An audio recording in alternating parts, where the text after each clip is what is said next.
Coming up on Look Today, well, authorities charge Brian Desso. Now, he's the driver of the car involved in Friday's fatal accident in Lake George. I've got the details. Plus, a lawsuit against Saratoga Springs City Council is dropped, and I've got those details. And the search continues for 82-year-old Thomas Messick. I'll update you on that search. It's all ahead on Look Today.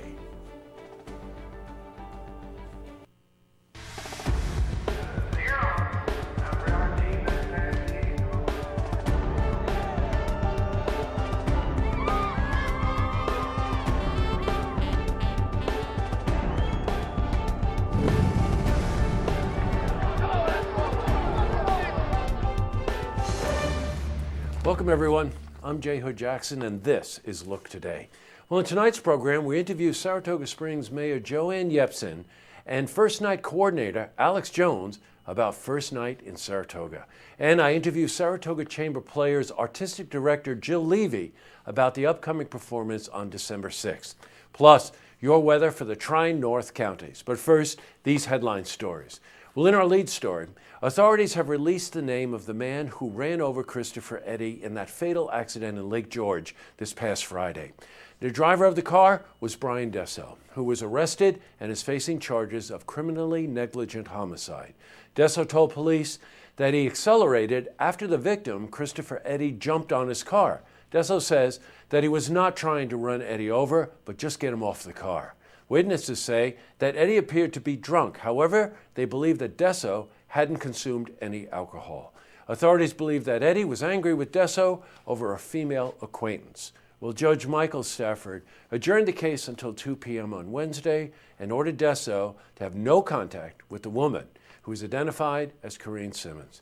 Now, if found guilty, Desso could face up to 4 years in state prison. Criminally negligent homicide, by the way, is the state's lowest homicide charge.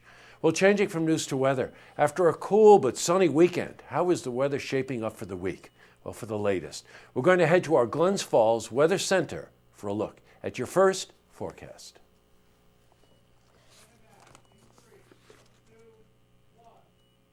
And back to the news. Well, a lawsuit brought by former Mayor Raymond Watkin and former Public Works Commissioner Tom McTighe has been dismissed. The two former council members brought a suit against the current city council for the sale of 500 Broadway. Now, that's also known as the Colomer lot.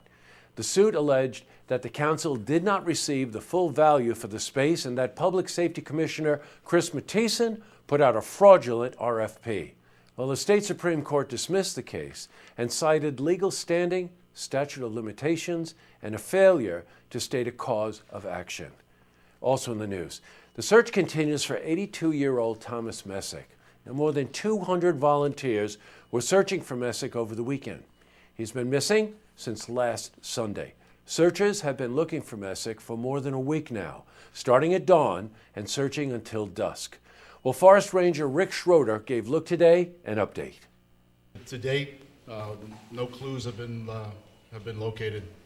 So some of the areas are being researched again in a different direction, just to make sure we haven't overlooked anything.